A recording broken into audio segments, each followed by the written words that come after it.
প্রিয় বিনিয়োগকারী ভাই ও বন্ধুরা আমার, আসসালামু আলাইকুম।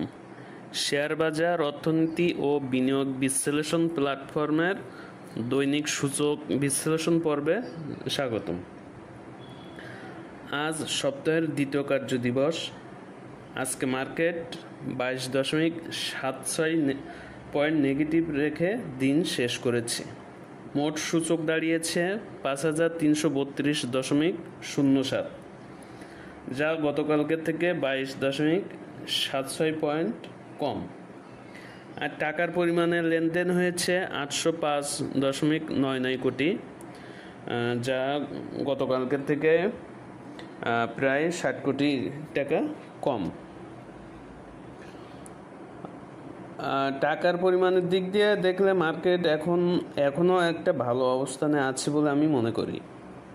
মার্কেটে বিনিয়োগকারীদের মনোবল ততক্ষণ পর্যন্ত ধরে রাখা যাবে যতক্ষণ মার্কেট তার মোমেন্টাম এবং টাকার পরিমাণে পজিটিভ থাকবে।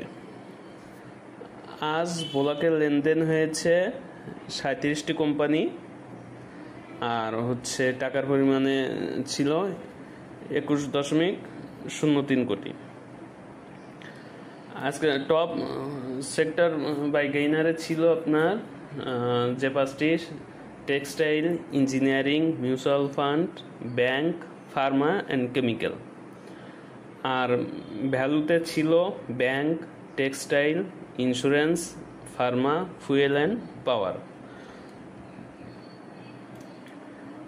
আজকে অ্যাডভান্স ছিল 119টি, ডিক্লাইন ছিল 230টি, আনচেঞ্জ ছিল 48টি। আর ইন্ডেক্স মুভারে টপ 10-এ ছিল আপনার BRAC bank, city bank, LHB, রবি, বেক্স ফার্মা, পূবালী ব্যাংক, BSC, রূপালী ব্যাংক, MTB, স্কয়ার টেক্স। আর নেগেটিভে ছিল আপনার ইসলামী bank, BATBC, Titas, UCB, IFIC, Renata, Padma oil, Uttara bank, BSC PLC, square Pharma. মার্কেটে আসলে সামগ্রিক যে অবস্থা, মার্কেট মেয়ের শেষ থেকে আর জুনের শুরু হতে যে আপট্রেন্ড বিদ্যমান ছিল, তার একটা স্বাভাবিক কারেকশন হচ্ছে বলে আমার ধারণা। মার্কেটে যাবতীয় বিষয় আপনার top 10 gainer, top trade by value, top 20 share, এসব বিষয় আপনাদের সকলেই নখে দর্পণে আছে। তাই চলুন আর কথা না বাড়িয়ে আমরা সরাসরি চার্ট বিশ্লেষণ পর্বে চলে যাই। আর এর আগে আমি একটু বলে নিই, বরাবরের মতন আমি আপনাদের কাছে আমার অপারগতা প্রকাশ করি। সেটা হচ্ছে, আমি কোনো বিশেষজ্ঞ নই, এজন্য আমি আমার সক্ষমতার বাইরে যে কোনো কিছু বলি না এবং ইনশাল্লাহ বলবো না। আর যেটা আমার সক্ষমতার বাইরে সে বিষয়ে কথা বলাও আমার মানায় না। আজকে মার্কেটের সামগ্রিক যে অবস্থা এবং যেখান থেকে দিন শেষ করেছে, তাতে আসলে আমার মনে হয়, আমার ব্যক্তিগত ভিউ থেকে আমার মনে হয় যে আগামীকালকের দিনটা একটা গুরুত্বপূর্ণ দিন আমাদের জন্য। এখন চলুন আমরা চার্ট বিশ্লেষণ পর্বে চলে যাই। সর্বদানে আজকে পরপর গতকালকে এবং আজকে দুইটি লাল ক্যান্ডেল হয়েছে, আর এটি আমাদেরকে একটা বুলিশ মোমেন্টামের পরে যে মার্কেট দুর্বল হয়ে এসেছে সেটা প্রকাশ করে বা বুঝতে সাহায্য করে। আর লেনদেনের দিকে যদি যাই, তাহলে 865 কোটি টাকা থেকে 805 কোটিতে এসে দাঁড়িয়েছে। যা টাকার পরিমাণে 60 কোটি টাকার মতো কম। আর কম একটা ঊর্ধ্বমুখী লেনদেনের পরে যখন কমে আসে, এটা আসলে বাজারের দুর্বলতা প্রকাশ করে। আর সাথে সাথে এটাও একটা ইতিবাচক দিক যে লেনদেন কম হওয়া মানে বিক্রির চাপও কমে গেছে, এটা আমরা বুঝি। ইন্ডেক্সের অবস্থা যদি বলি, তাহলে ওই যে বললাম বিক্রির চাপ কমেছে, আর এটি বলেছি মূলত ইন্ডেক্স নেগেটিভ এবং টাকার পরিমাণ কমে যাওয়ার কারণে। কারণ ইন্ডেক্স আপনার গতকালকে নেগেটিভ ছিল 37.21, আর আজকে দাঁড়িয়েছে 22.76। এখন তাহলে আমাদের সম্ভাব্য সাপোর্ট ও রেজিস্ট্যান্স কোথায় হতে পারে? বর্তমানে সূচক দাঁড়িয়েছে 5332.07।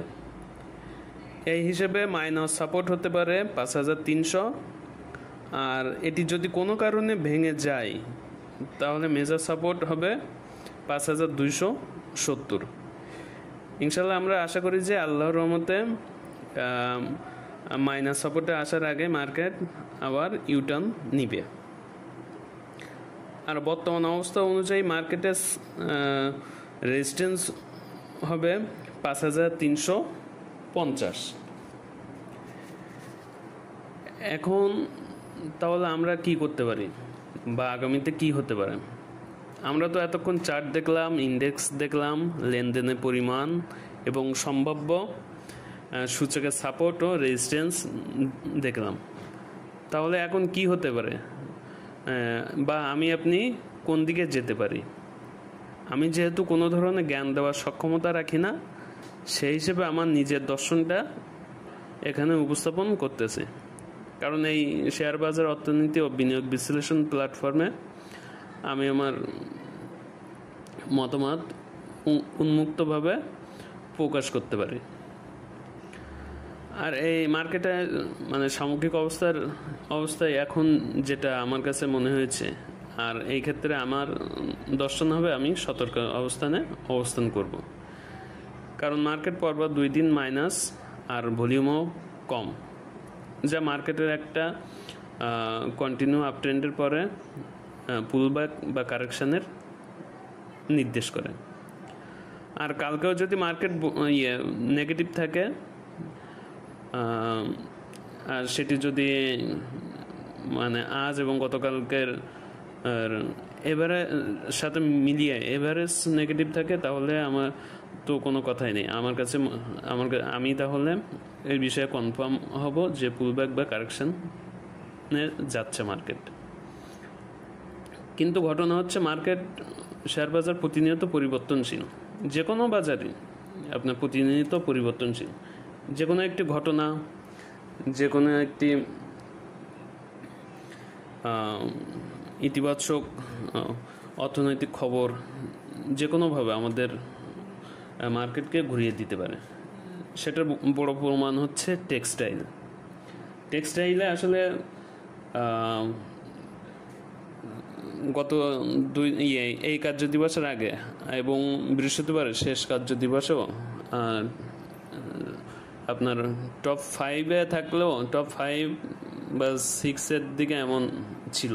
সম্ভবত আপনার শেষ কার্য দিবসে টপ 5 নম্বরে ছিল, এবং তারপরেও সম্ভবত আপনার 5 কি 6-এর দিকে ছিল।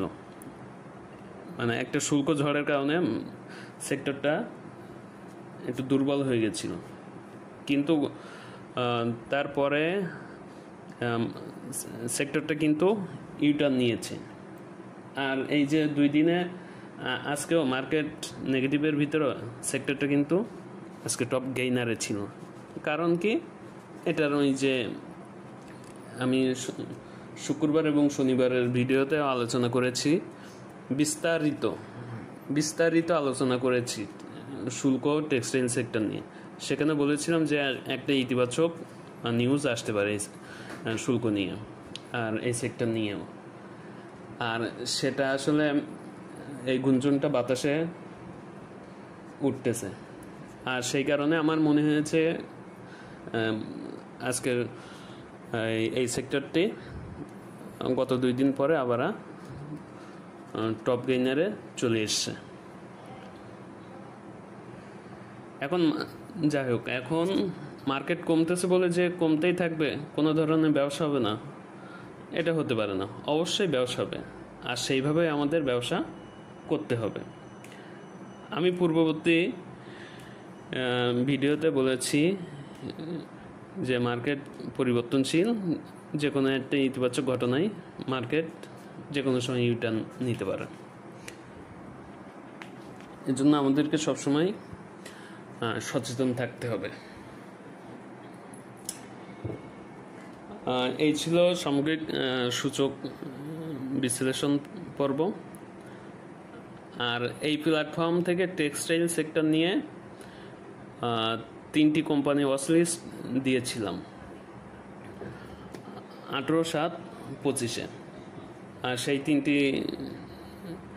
শেয়ার নিয়ে ইনশাল্লাহ ইচ্ছা আছে যে একটা আপডেট ভিডিও দিব।